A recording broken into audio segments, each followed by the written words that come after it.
I thought you were the one facing drug charges. Yes. Then I suggest that you were the one who produced the drugs that evening. No, I've told you it... On your own admittance, Mr. Jeffries came to see you to warn his son about you. That's got nothing to do with... He thought you shouldn't see each other because Alan was going to testify against you in court. Is that correct? Yes, but he was doing I further suggest Mr. Jeffries was worried about what you might do if left alone with his son. That's ridiculous. Do you deny the deceased was going to testify against you? No, but it was his father's idea. At first, we were both going to be charged. He has a great deal of money and influence which he used to get Alan off. Testifying against me was Mr. Jeffries' idea. Just a moment, Miss Hamilton. That's a very serious accusation. I know that. Have you any proof that Mr. Jeffries bought his son's freedom? Well? No, but I'm quite sure. That's not good enough. Please think carefully before you give the court your answers in future. Yes, Your Worship. Now, you claim that Alan Jeffries loved you. He did, very much. Strange, a man who loved you should want to speak against you in court. He was weak and frightened. His father pushed and pushed him. I maintain Alan Jeffries was indeed frightened of your unhealthy influence over him. That's not true. And that you would rather see him dead than as witness against you. That's not true. He knows it's not true.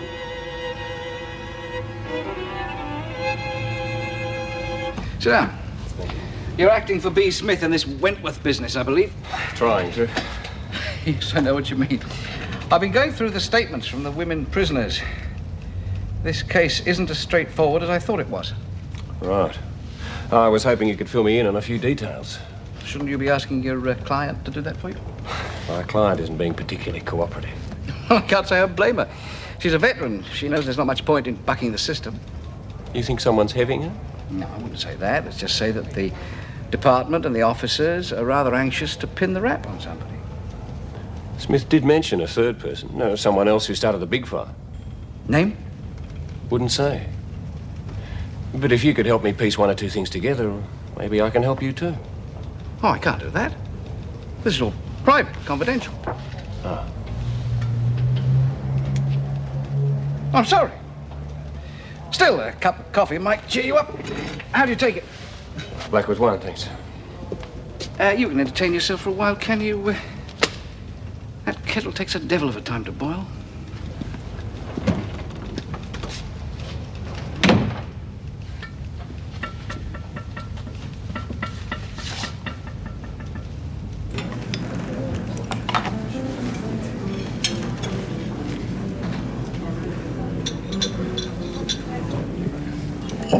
It's nice to get away from it all. Lunch and Woodridge don't mix. Well, I still haven't decided what to do about that woman. The one whose conversation you overheard. Yeah. God, I hate this kind of decision. Like I said, it's nice to get away from the problems of work. Isn't that why we're here? Talk about them? What do you think? The way I see it, the women are angry because of the overcrowded conditions, and the men are angry because they've lost some of their facilities. Right. You'll all be going back to Wentworth tomorrow, so that'll take care of that, won't it? Not everything's that simple. Don't I know it? I'll be sorry to see you go. I'd like to keep in touch. Well, that might be a bit difficult. Why?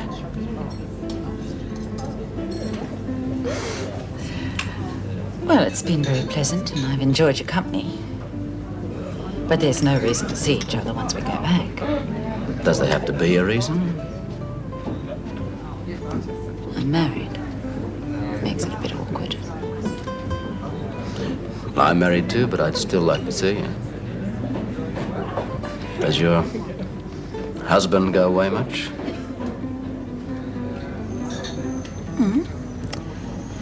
Now and then. Seems to have been away forever this time. How about dinner tomorrow night, anywhere you like?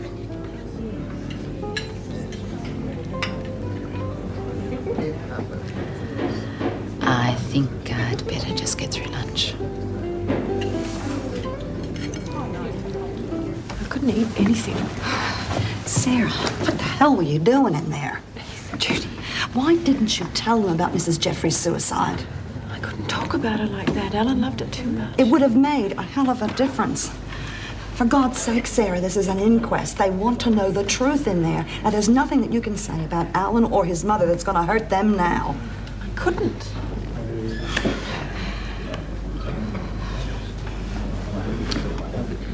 Well, I suppose you're proud of yourself, aren't you? You're going to stuff up another life, are you? I've got nothing to say to you. Yeah, well, I got plenty to say to you. You hounded your wife and your son until they killed themselves. And now you're going to try and kill Sarah. That's enough. Oh, no, it's not. He's going to hear me out. You know what he did? His wife, she committed suicide because she couldn't live up to the standards that the bastard set for her. Shut your filthy And then mouth. that worried your son so much that eventually he couldn't stand it either. Miss Bryant. Sarah, she could have got up in court. She could have told them all of that, but she didn't. And you know why? Because she didn't want to drag your wife's name through the mud. Stop it. Now, that kid there, she could end up on a manslaughter charge. She loved your son. But no, you had to push and push him until he couldn't take it anymore, the same way you pushed your wife. Shut up. And I got one more thing to say to you. If this barrister, if he gives Sarah a hard time in that court, then I'm going to get up and I'm going to tell them everything I know. There's no need to threaten me, Miss Bryant. I've already made up my mind what to do about this situation, with or without your interference.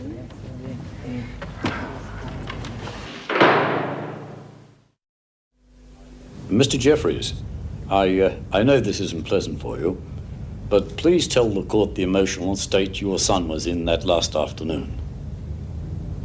He was very upset. Why was that? Alan had a great deal of difficulty accepting his mother's death. Your worship. It's all right. I know what I'm saying. In fact, Alan was very depressed.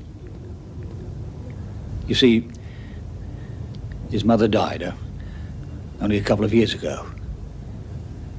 Quite suddenly. It was a terrible shock to both of us. I see. Alan was never the same after that. Do you believe this caused the depression which led to his suicide? I think he blamed himself. Felt he'd caused it through his own failures. But it wasn't his fault. It was mine. I suppose I did push too hard. But it's just that I loved them both so much. I just wanted the best for them. Now I've lost them both. And I never even told them how much I cared.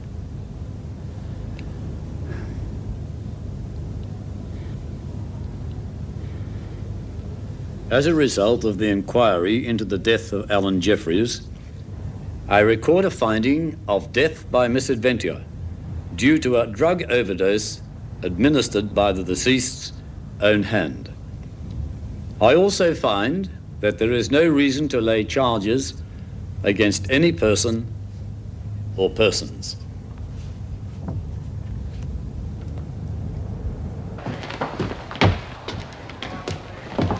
Well, I feel much better after that. Thank you. Good. Maybe it'll help you decide about that dinner date. Think about it. I'm a very patient man. Have a nice lunch? Yes, lovely, thank you. Any disasters? No, all under control. Oh, Colleen, Valerie Jacobs' release sheet just came through. Oh, I see. Well, perhaps you'd like to tell her. She'll be leaving us tomorrow. I'm so glad to get out of there. I really thought it was going to go against me. I told you it was going to be all right, didn't I? Well, goodbye, Mr. Jeffries. Good to meet you. Thank you. Goodbye. Mr. Jeffries.